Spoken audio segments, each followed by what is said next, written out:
The Gallagher's childhood home is just within the borders of the constituency. Are you an Oasis fan? Actually, it's funny you mentioned that. And I'm not even. This sounds like such I double-checked the map this morning. This sounds like such a politician's answer. The first album I ever bought was definitely Maybe, right, which was 1994, I think it came out. Yeah, was it 94? I think so. It's early 90s. In my mind, early 90s. The funny thing is, I used to deliver, I've said this before, I used to deliver pizzas in Burnage. Right. And when I was a kid, went to Salford University. So I was driving around. And for me, it was like, oh, wow, the community that, parts of the community that produced Oasis. So of course, I'm a big Oasis fan. And I've noticed that, I don't want to push Noel Gallagher especially into saying anything, but I've noticed he is also, I think on occasion, said something approvingly of our party. But Noel, if you're out there, I'm waiting for the endorsement. What are the key issues do you think Gorton and Denton face at the moment? And if elected, what will you do about it? Yeah, sure. Well, firstly, thank you for the interview. I've been talking solidly to people in Gorton and Denton, canvassing 3 times a day, every day since we started this campaign. I think the big issues for people here, number one, cost of living, enormous concerns over the cost of rent, enormous concerns over energy bills. I think for small businesses in the seat, if you go, for example, to places like Denton, Market Street, or places in Gorton, there's enormous concern over surging taxes, regulation. Again, the highest industrial energy prices in the developed world. A lot of businesses have told me they are basically on the verge of collapse. There's a lot of concern about too many vape shops, barber shops, the high street just being declining, being a managed decline. Concerns over antisocial behaviour, criminality, knife crime, drugs, kids having nothing to do. I think underneath everything though, one of the biggest issues I've picked up on is just Labour neglect. There is a strong sense in this seat that the Labour Party has had this seat for pretty much 100 years, and certainly since the First World War, at least controlled this area. And there's a sense that Labour has just taken Gorton and Denton for granted, a sense that it's not just that they've ignored local people, but as we've seen through things like the Trigamy Timbers WhatsApp scandal, they've laughed at ordinary people, local people, they've mocked them, they've joked about pensioners dying. And I think it's that notion of being treated with contempt that has come up on the doorstep. Actually, even people who either have always voted Labour, or in some cases, people who are saying, you know what, I'm undecided, I'm not sure how I'm going to vote in this election. Again, it always comes up, this idea that the area has been taken for granted by the Labour Party. And just the other thing that I think has come up is, particularly in parts of the seat like Gorton, Abbey Hay, Denton, there is a nervousness around the Greens. There is a nervousness that the Green policies, legalising drugs, legalising crack cocaine, legalising heroin, which have been a disaster where they've been tried in, for example, Oregon, San Francisco, British Columbia. There is a concern here that those sorts of policies in neighbourhoods that are already grappling with antisocial behaviour and crime would be a disaster for Gorton and Denton. You spoke there about the high streets, the decline of the high streets. There are big plans in place for both Gorton and Denton town centres. What do you think of those plans? Yeah, there's some plans, but not enough. I think basically the area's been ignored and has been cut adrift. Have you noticed as a country how we don't actually talk about levelling up anymore? Nobody actually talks about areas outside of London anymore. We had that brief experiment with levelling up and then it all sort of disappeared.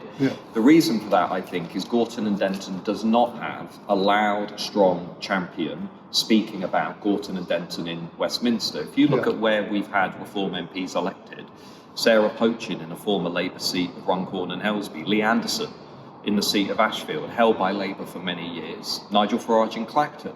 Everybody in Westminster is talking about those areas. It's actually, well, how can we get investment in? How can we get business in? How can we get political attention? Gorton and Denton hasn't had that. And I'll tell you the other thing locals are saying, you mentioned those projects, there is still a very palpable sense among local people in this seat that relative to other areas of Greater Manchester, they are still looked past and not given the same degree of attention and interest as other areas of Greater Manchester. And I was told that by cafe owners in Denton, told it by pub owners. We'll come back and talk about the pubs later on, but the pub owners in Gorton and Denton, the sense that actually relative to other parts of Greater Manchester, they're still overlooked. And I would argue the big reason for that is they haven't got that big, loud champion. The counter argument to that would be that 60 million quid has been earmarked for the centre of Gorton, 20 million quid has been earmarked for the centre of Denton. There are things happening in those areas. There are some things happening, but there's not enough. Let me tell you, I was canvassing last night in Denton, parts of Denton. Lampposts aren't working. Yeah. The parks are a state. There are kids that are coming up to me when I'm canvassing on a weekday. To be frank, there are kids who should be in school, who should be doing something, and they're cycling around, often, to be honest, taking drugs. You will never convince me that this area has had sufficient investment. It's had some investment, but as we know, the bulk of investment in this country doesn't go to places like this. And one of the big reasons for that is it hasn't got somebody standing up in House of Commons every day saying, Gorton and Denton, Gorton and Denton, Gorton and Denton. The one promise, I've just sent a letter to everybody in the sea, which is called My Promise to You, which is me saying, look, I am not a career politician, I'm not a Tory. I didn't have to stand in this race. I had a comfortable life, I had a job in media, and I was fine. I didn't really need to do it. The reason I wanted to do it, firstly, my grandparents come from down the road in Salford, but what I see in this seat is exactly what I see across this country, which is ordinary working people who are paying taxes, who are playing by the rules, being treated like second-class citizens in their own communities and in their own country. And that's why I thought it was worth standing in this race, because what these people need is a very loud voice saying, we're not going to tolerate this anymore. It's unacceptable to me that working people in this country are being treated in this way. We have the biggest tax rises since, we have the highest tax burden since 1948. We have the highest energy prices in the Western world. We have open borders, and we have a Labour government that's lecturing everybody about fairness, while in Denton, making available at least 20 homes that we know of, but I bet it's much, much higher, because I've been finding HMOs on the street, homes that are being made available for illegal migrants and criminals that are not going to local people, military veterans, homeless Brits and British families. That's not fair to me. That's not acceptable to me. So, talking about investment in the area then, we're right next to Denton train station here. There's been a long-running campaign to get more rail services through that station. It's now one of the ghost stations. There's two services a week. Would you back that campaign if elected? We've been very clear in saying that on the one hand, we don't think high-speed rail as a big white elephant project is worth the British. I'm going to come to that, but it's an important point, because what the British state has been doing, if you want to say, right, we want to invest in local areas, we have to say, well, where's the money coming from? Now, one of the things the British state has been doing under both the Tories and Labour has been hoarding power at the centre and doing these big white elephant projects like HS2. What we said as a party is, no, that makes no sense. And by the way, spending £15 billion on accommodation for people who are breaking our laws makes no sense, and spending another £10 billion on welfare benefits for people who aren't British makes no sense. We want to take that money and invest it in local train services, local bus routes, local connectivity, because that's what local people are wanting. They're not actually wanting a super fast train line that goes from London to the north. They're wanting local connectivity. So of course, if it's about investing in local transport, 100%. So we spoke briefly about the issue of the timber scandal. There's been a lot of local attention on this area for the last 12 months. For the last 12 months, this area has effectively not had an MP. And we've been speaking to people here, we've been out several times, time and time again, the thing they're saying to us is, we want an MP who's going to focus on getting the best for Gorton and Denton. We want an MP who's focused on this area.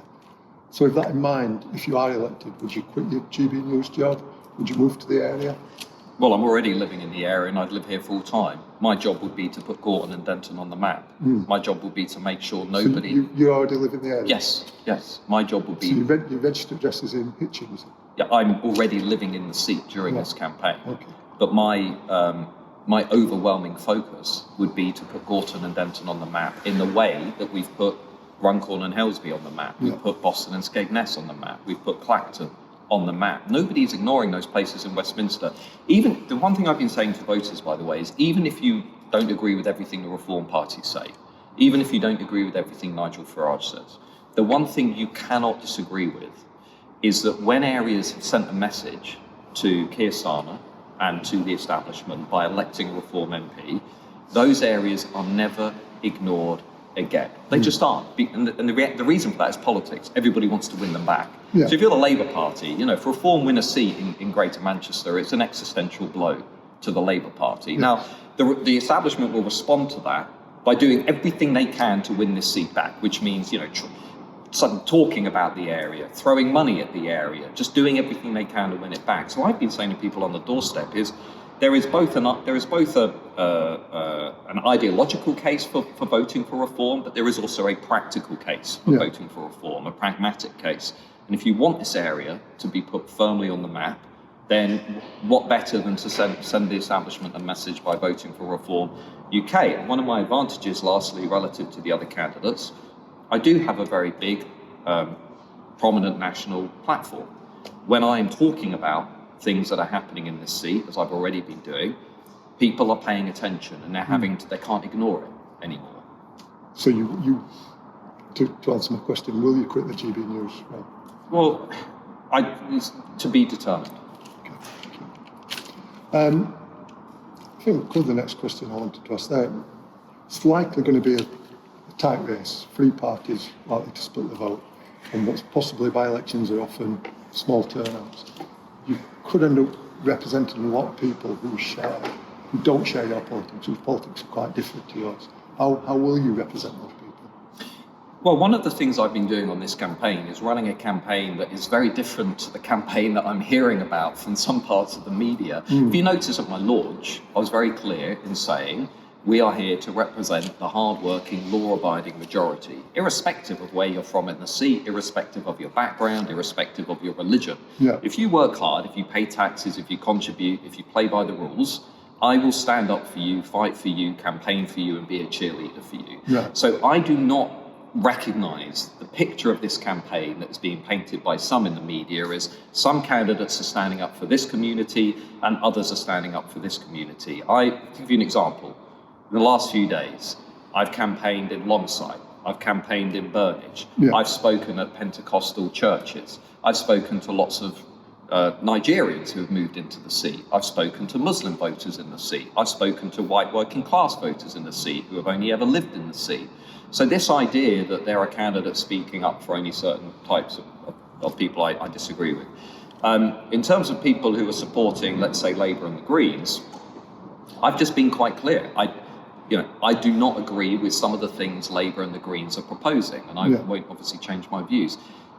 I'm fascinated by the people locally who are supporting the Greens, because the Greens are drawing a lot of support in some areas from more diverse communities, and I do ask the question, are they aware of the Green Party's plans for legalising crack cocaine and heroin? Are they aware of the Green Party's plans for allowing men into women's spaces? And are they aware of the Green Party's support for things like gender self-identification? Those are conversations that are coming up on the doorstep that I'm having. Of course, I represent the entire seat. That's the job of a Member of Parliament. You spoke about how diverse the constituency is. Has it been enhanced by that diversity? Has the area been enhanced? Well, I don't think diversity per se is a problem. I think what we are seeing in parts of Britain, particularly as a result of illegal migration, particularly a result of mass migration, policy which not many people supported or never voted for, are real issues with integration. Now, I think if you, as you know, working for Manchester Evening News, if you go to parts of Greater Manchester, it is quite clear that integration is not working as it should do. If you go, for example, to areas like Blackburn, if you go to areas like Burnley and Oldham, where of course we had the Cantle report, and we've since had a number of major government reports into that, there are areas in Britain where our communities are not sufficiently integrated. We should be able to stand up responsibly and say, okay, what is going on here? Why is it, for example, that we do not have meaningful interaction between different communities? I was very inspired and influenced by the work of Ed Hussein, a Muslim writer. He wrote a book called Among the Mosques.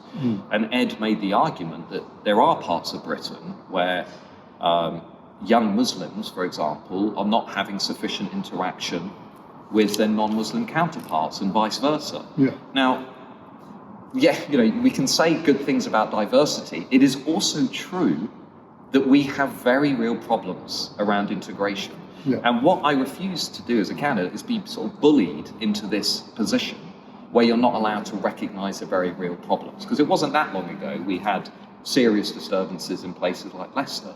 And we had serious disturbances in places like in the aftermath of the Southport atrocities.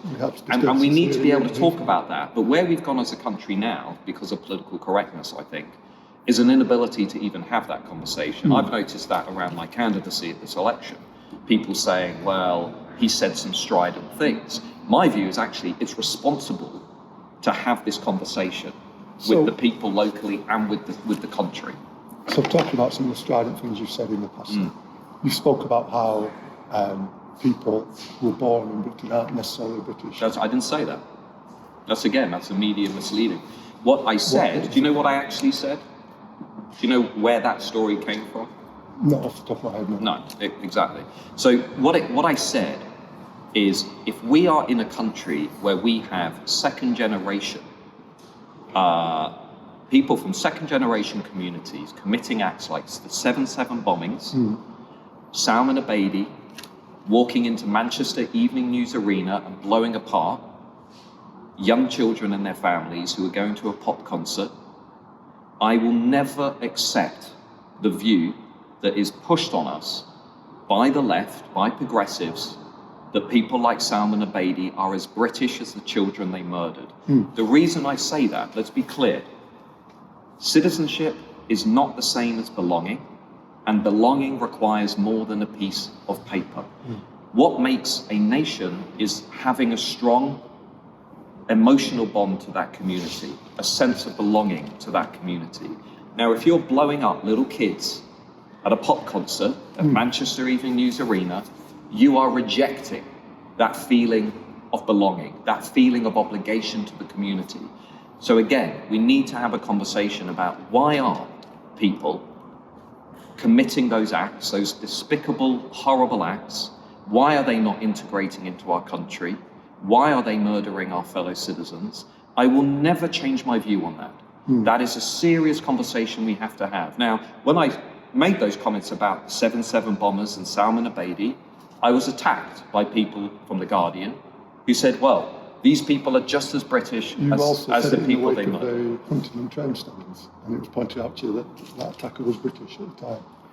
Do you think that somebody who is murdering those people in that way feels that same sense of belonging to our national community? No, but you Or could do say you that, think... you could say that for anyone who commits an atrocious crime. No, could you not? we, Is that not the same argument? we have to have as a country a serious conversation about integration, about the failures of multiculturalism, and about what we can do to strengthen our society. When David Cameron said this in 2010, multiculturalism isn't working as it should, people were ready to have a debate.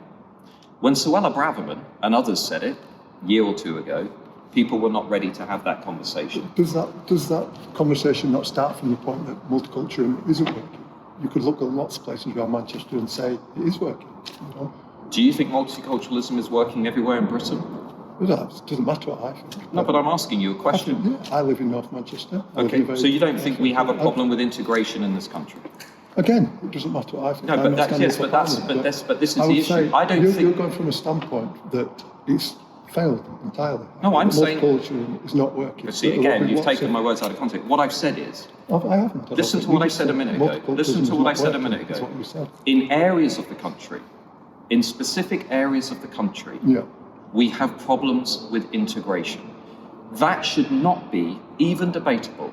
We could go to areas of Blackburn, we could go to Burnley, we could go to Oldham, we could go to East London, we could go to lots of areas where it is immediately obvious we are not producing the integrated communities that we need. That is not to say that the people living in those communities are doing something wrong. That is a failure on the part of the British state, on the part of politicians, to produce the kind of strong communities that we need in this country. That is responsible to say that? What is irresponsible? So you would argue that you're as responsible, it's not divisive, it is not sowing discord. You're Sorry, is sowing discord talking about the social problems in this country? I'll tell you what's divisive. What's divisive is what the Labour government is doing to this country. This Labour government is dumping on areas like Gorton and Denton large numbers of people who are breaking our laws, HMOs, homes that should have gone to British. Nobody voted for open borders. Nobody in Gorton and Denton voted to be having nearly 200,000 people entering the country illegally. That is a breakdown of the social contract. Let me tell you something. We've got high rates of economic inactivity in Gorton and Denton. We've got people who are struggling to get jobs. Yeah. How is it right and how is it fair that those people are being asked to pay £15 billion in the coming years on accommodation costs for people who are breaking our laws entering Britain illegally? How is it fair for the people in Longsight and Levenshulme who are running businesses, working hard, to have to pay those costs? How is that fair? That is divisive. Now, calling that out is responsible. It's saying this can't continue. We cannot keep paying, as a country, these kinds of sums of money. 15 billion, could you imagine what that would do to the NHS? Could you imagine what that would do to, you talk about local transport, 15 billion quid. What would that do to a place like Gorton and Denton? Instead, it is going on accommodation and hotels and housing for people who are entering Britain illegally. I have people from the local Muslim community. I've had people from the local Nigerian community. I've had people from the white working class community all saying the same thing. We cannot carry on like this. That is not divisive. 70 to 80% of people in this country agree with me on this issue. The media, parts of the left media especially, they are the ones who are completely adrift with where this country is on this issue.